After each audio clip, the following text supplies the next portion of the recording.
Hi friends, welcome back to my channel. ഇന്നത്തെ വീഡിയോയിൽ Francis ബേക്കൻ്റെ of studies എന്ന ചാപ്റ്ററിലെ short answer questions ആണ് നോക്കാനായിട്ട് പോകുന്നത്.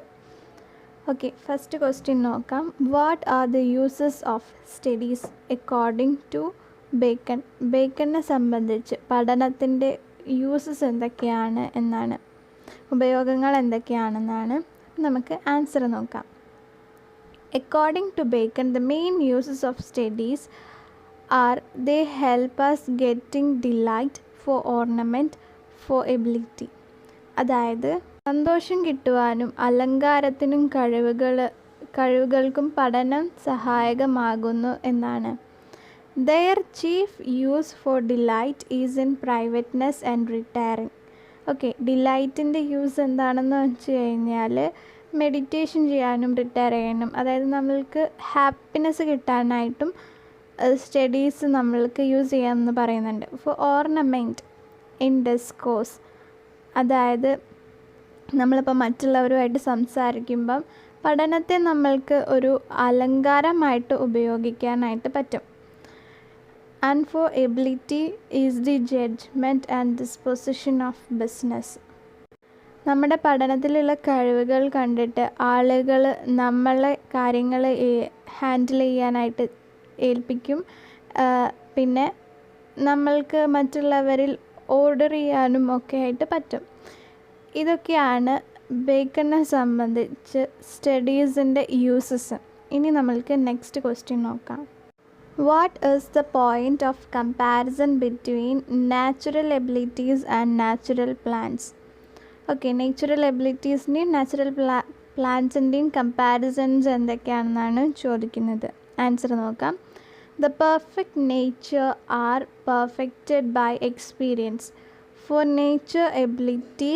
natural abilities are like natural plants that need pruning by studying, and studies themselves do give forth directions too much larger except they be bounded in by experience. അതായത് തികഞ്ഞ സ്വഭാവവും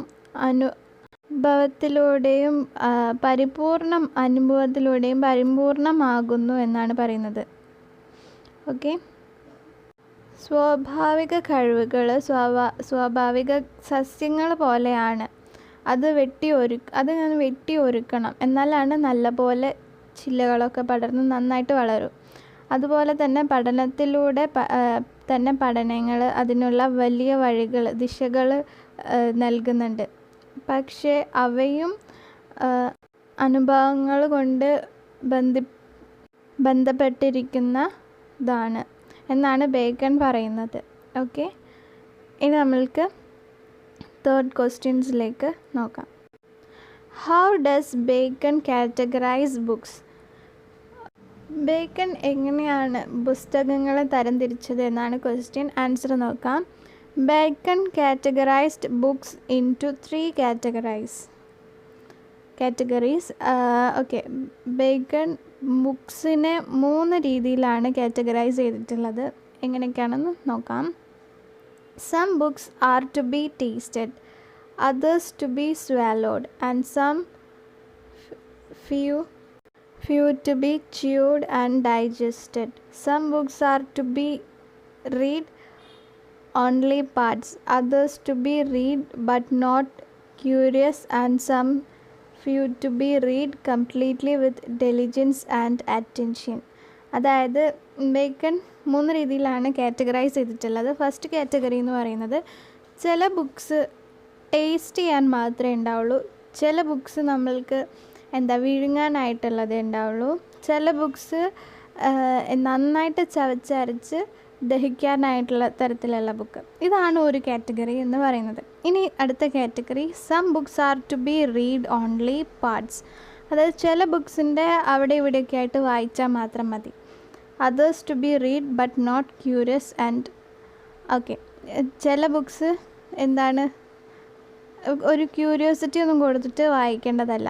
ഇനി third category എന്ന് പറയുന്നത്, some few to be read completely with diligence and attention. പക്ഷെ ചില ബുക്കുകൾ നമ്മൾ നല്ല അറ്റൻഷൻ കൊടുത്ത് കോൺസെൻട്രേറ്റ് ചെയ്ത് വായിക്കേണ്ടതായിട്ടുള്ള ബുക്സ് ഉണ്ട്. സോ ഇങ്ങനെയാണ് ബേക്കൺ ബുക്സിനെ കാറ്റഗറൈസ് ചെയ്തിട്ടുള്ളത്.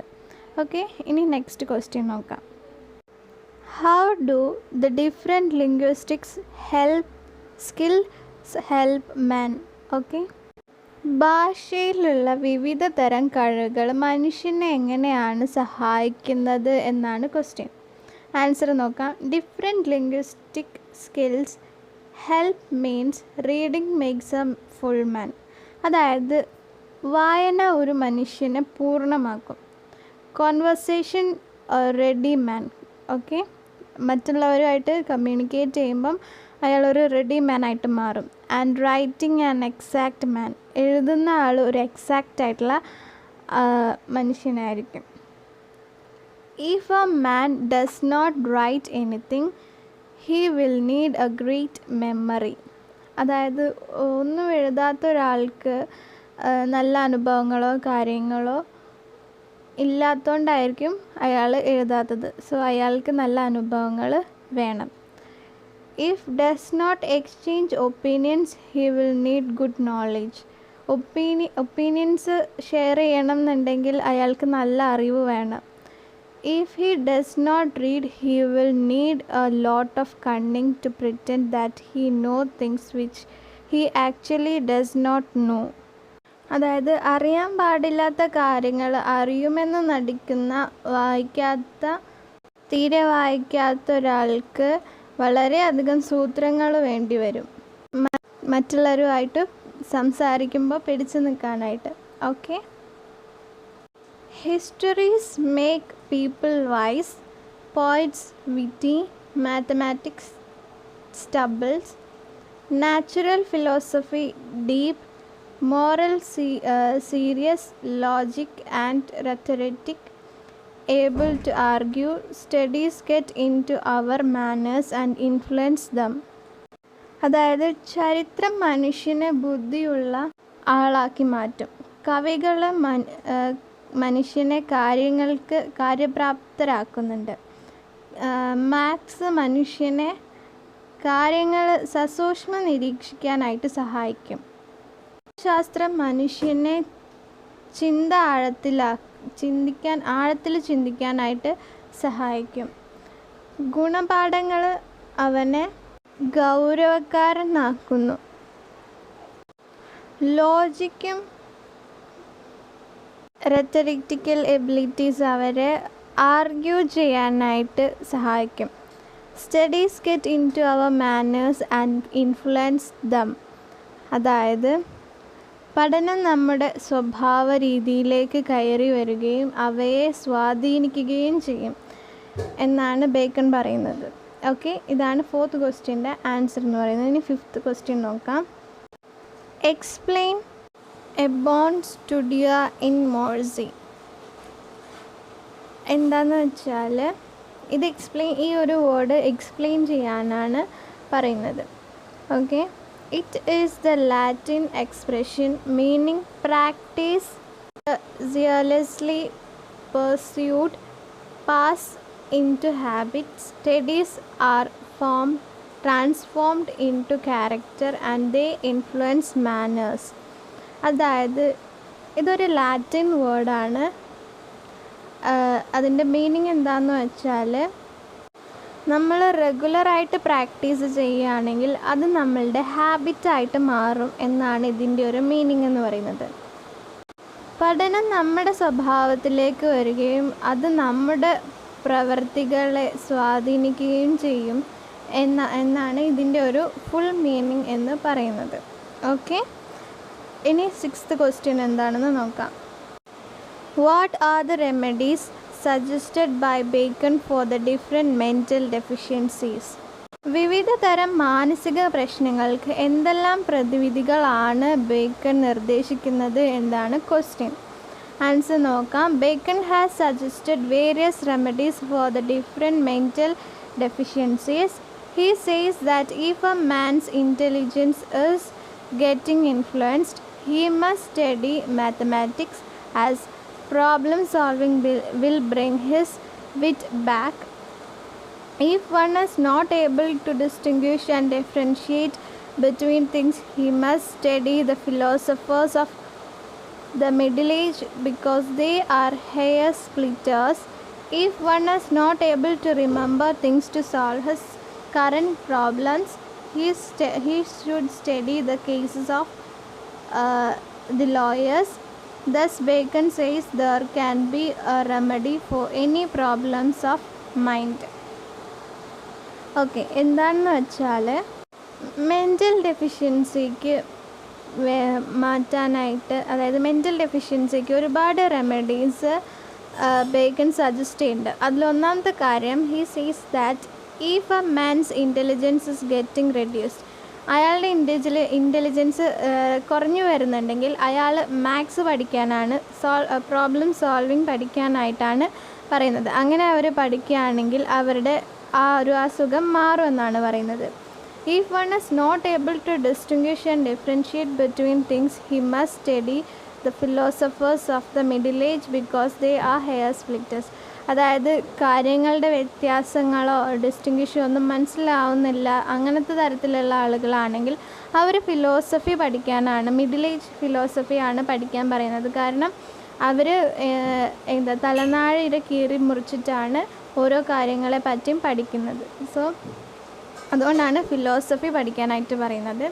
If one is not able to remember things to solve his current problems, അയാളുടെ കറൻറ്റ് പ്രോബ്ലംസ് സോൾവ് ചെയ്യാൻ പറ്റുന്നില്ലെങ്കിൽ അയാൾ ലോയേഴ്സിൻ്റെ കേസസ് പഠിക്കാനാണ് പറയുന്നത്.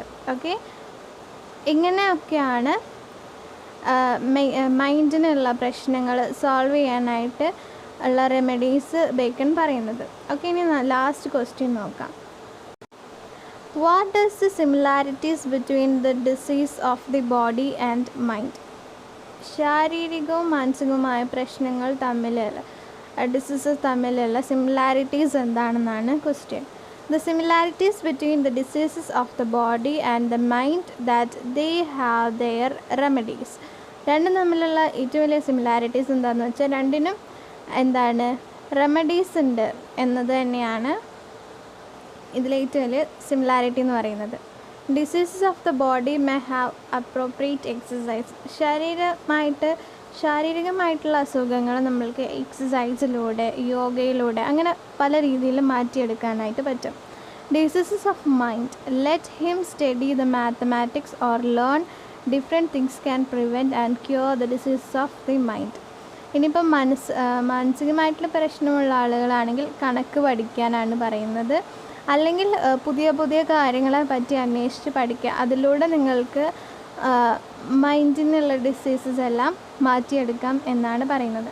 അപ്പം ഇത്രയും ആണ് ഷോർട്ട് ആൻസർ ക്വസ്റ്റ്യൻസ് ആൻസേഴ്സ്. അപ്പം നിങ്ങൾക്ക് ഈ വീഡിയോ ഇഷ്ടപ്പെട്ടു എന്നുണ്ടെങ്കിൽ ലൈക്ക് ചെയ്യുക, ഷെയർ ചെയ്യുക, സബ്സ്ക്രൈബ് ചെയ്യുക. Thanks for watching my video.